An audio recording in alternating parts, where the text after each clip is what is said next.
Hello, everybody. Today's review is going to be of Dune, not to be mistaken for the original film, which I might go back and review eventually, but I don't think I can sit through that right now, actually, because they just skip so much. And Denis Villeneuve did such a good job of recreating this film and really showing you what it can be. Now, obviously, I've heard from the books that they cut out quite a bit of the political stuff. I mean, they still had it. They still had enough in here to let you know like what kind of is going on behind the scenes. And there was so much that I've actually realized that I've missed watching this film again. Like, I think every time you watch it, obviously you pick up on stuff, and I think this is maybe my fifth or maybe sixth time watching it. I just enjoy the film so much that yeah, I can sit down and never really be bored of it. I'm always locked in on the screen when I'm watching it. So yeah, but yeah, there were things that I did notice this time around watching it again that I didn't really pick up on the first few times, and I don't know why. But I just feel like yeah, there was stuff that I picked up on this time more more stuff that I noticed, little bits and pieces that I noticed before this time around that I just missed before for some reason. Um, and maybe that's just because you're just so taken back the first time you see the film that it's like, oh my god. Yeah, I think yeah, just the scenery, like the landscapes and all the different places they travel to, is just yeah, pretty incredible to see. Um, so we'll go over the casting list first because it's pretty big. So we had Timothy Chalamet as Paul Atreides, Rebecca Ferguson as Lady Jessie Atreides, Zendaya as Shawnee, Oscar Isaac as Duke Leto Atreides, Jason Momoa as Duncan Idaho, Stellan Skarsgård as Baron Vladimir Harkonnen, Josh Brolin as Gurney Halleck, uh, Javier Javier Bardem as Stilgar. I don't know why I always have such a hard time with his name, because I have seen him in quite a few things. But I'm dropping my list here. Give me a second. Sharon Duncan Brewster as Dr. Liet Kynes, Dave Batista as Beast Rabbit Harkonnen, Shang Chen as Dr. Wellington Yu, David Dam Dama Damalchian as Peter DeVries, Stephen McKinney as Henderson Thufir Hawat. That is quite a name. I hope I didn't butcher that. Charlotte Rampling as Reverend Mother Moiham, and Babs Ulsan Moken as Jamis. Uh, or yeah, I guess Jamis was really how they pronounced it, wasn't it? So this movie starts out with Chani kind of narrating the very beginning of the movie, talking about how the Harkonnen are controlling basically the entire, yeah, the entire universe, I guess technically, because they control what is most valuable to anybody, and that is the spice on Arrakis. So Arrakis is the main planet in this movie, um, and then she talks about how the Emperor kicks the Harkonnen out of Arrakis, and now I guess the Fremen can kind of live freely, or at least so they think, until she says again, till somebody else comes along and tries to take control of them. Obviously, like the Harkonnen did for years. So yeah, spice is the main thing that everybody is after. It can be used as like a hallucinogen, but it's also used for trade. And if you are in control of it, you have all the power. Uh, so we start out on Caladan, which is I guess the planet that House Atreides is on. So basically, it's just the planet of House Atreides, you could say, in a sense, because that's where the family has lived all those years. So yeah, and obviously with the Duke there, we know that he has all the control, right? And his father before him handed him down his powers before he passed, and now he's trying to make sure that Paul is kind of following in his footsteps. Now, of course, his mother has other plans. She's been trying to teach him the powers of the Bene Gesserit so that he can become what was it, Quizon Hazarak, or something along those lines. I can't remember the exact pronunciation, but yeah, she is trying to raise him to be like the one ruler, like a messiah for the Fremen people on Arrakis.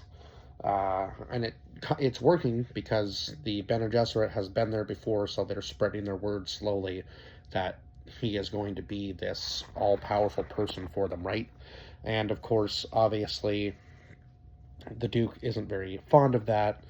He's, he kind of has like second guessing what his wife is doing, obviously, and he has just been, I guess, kind of like on the fence about whether somebody's maybe after him. Now, obviously, we know a little bit more now that I've seen this movie again. That yeah, the Emperor. It was kind of hinted at that the Emperor was putting them there to have them killed, or make sure that they didn't have as much power, because I guess the Emperor was kind of seeing the rise of House Atreides and didn't want them to have more power than he did, obviously, because eventually, if your, I guess, Duke, maybe the next step would be Emperor, so that he doesn't want, obviously, House Atreides to have the same power that he does. Seems like a very greedy man, I guess. So he pulls the Harkonnens out of Arrakis, puts the uh, puts House Atreides there, and then makes an alignment with the Harkonnens to go back in and kill them, which is absolutely insane. To think that, yeah, that's maybe the Harkonnen are the best people to be aligning with, it seems, because they pretty much go against anything that they're told. And I think that's even proven more in the second movie. And when I get to that review, we'll talk about that more. But it seems that Paul is able to have, like, I don't know if I would really call them, they say they're dreams, but they're almost like visions, right? Like into the future about what is potentially going to happen to him, and or what could happen. And I guess he kind of can see like different storylines, and he can obviously see certain sequences as to how his life could possibly end. So before the fight at the end of the movie with Jamis, he already knows what moves he's going to make, so he keeps like asking him, "Do you yield?" And I guess in this fight, the only way out is death. So he has to eventually kill Jamis because Jamis won't accept just surrendering, right? Which was pretty crazy. But yeah, the doctor that was taking care of Paul throughout the entire movie was actually the one that ends up making a deal with the Harkonnen, and it was because they had his wife. I believe his wife, or his wife and kid, if I'm not mistaken. So, um, but he does say that they were supposed to free whoever they had held prisoner, and then um, of course, obviously, the Baron isn't going to follow any direction that is given to him. He just says, I told you that I would set your wife free, and I did. So now you can join her in death. And that's when uh, the Duke decides to bite down on his tooth and like spit the poison in the Baron's face, but it wasn't enough to kill him. And then, of course, the Baron goes into like his healing chambers and so on and so forth throughout the rest of the movie. So we don't really see much of him because obviously he's still healing from whatever poison he ingested. Even though it may have been a little bit, it was enough to hurt him bad enough that he needed some time to heal seriously. So yeah, so they do. The Harkonnen, or at least one of the Harkonnens, travels to uh, um, oh my god, Salusa Secundus, which is the Imperial Armor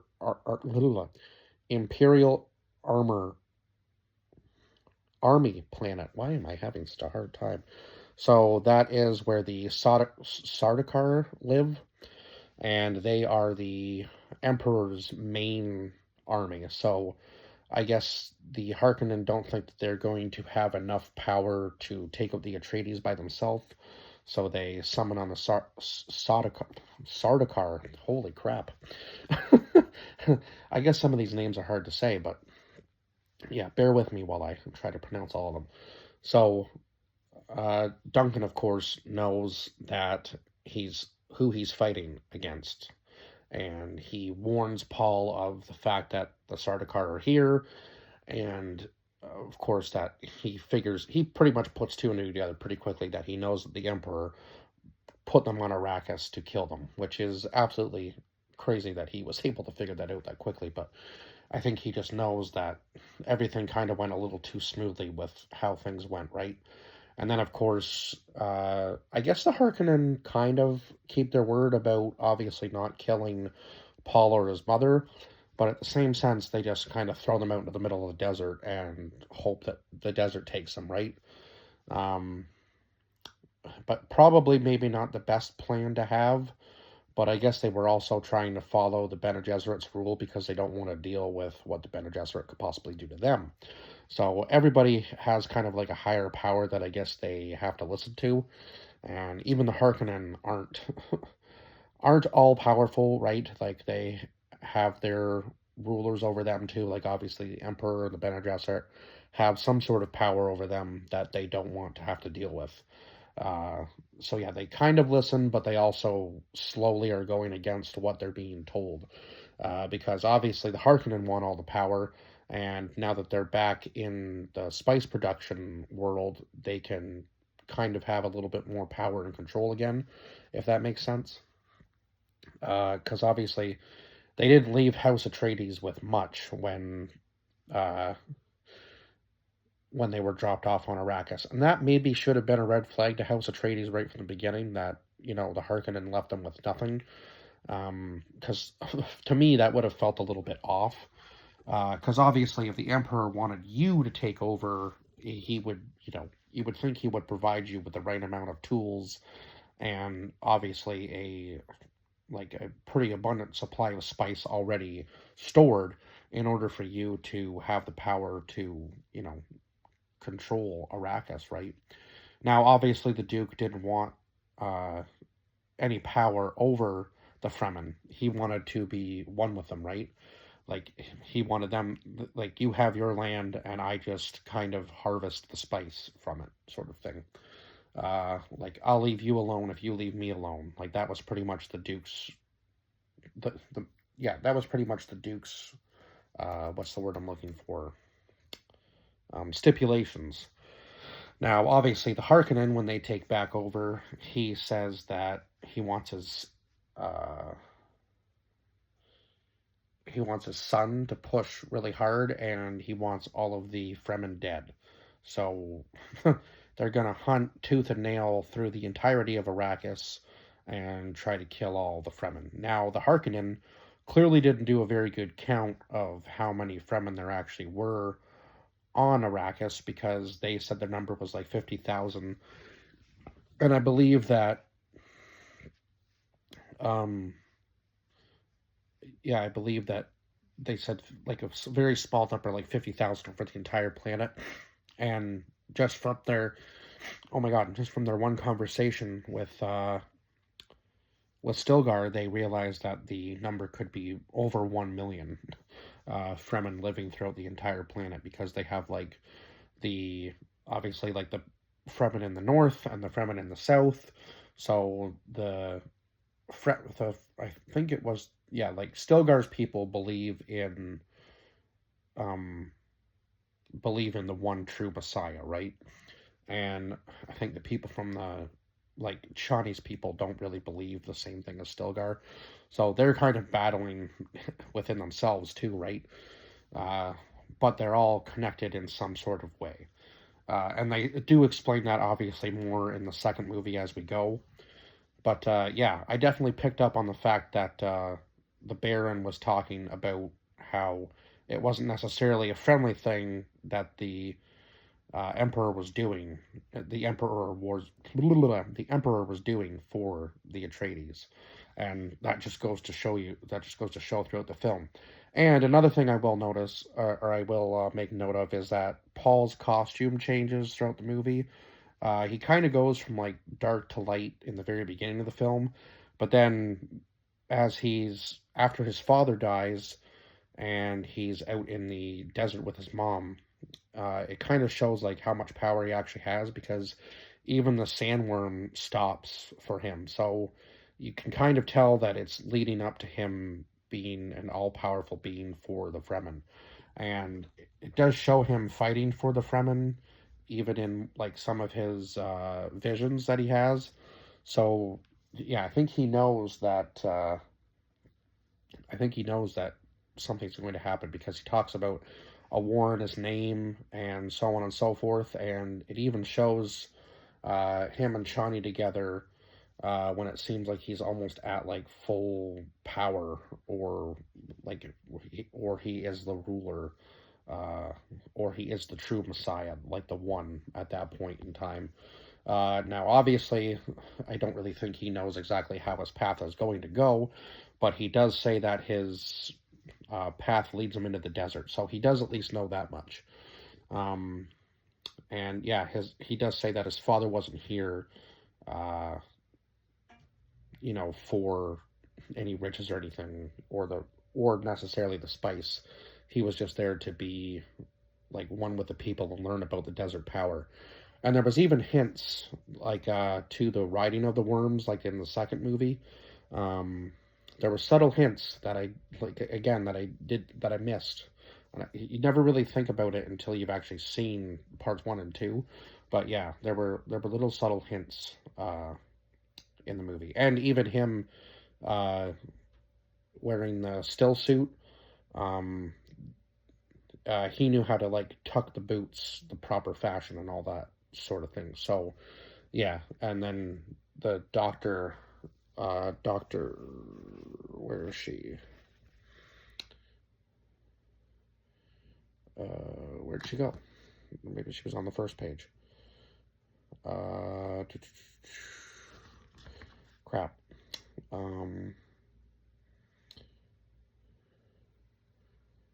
yeah, Dr. Kynes was kind of like all of a sudden she goes like, he will know the ways of your people without ever having learned them before, in the Fremen language.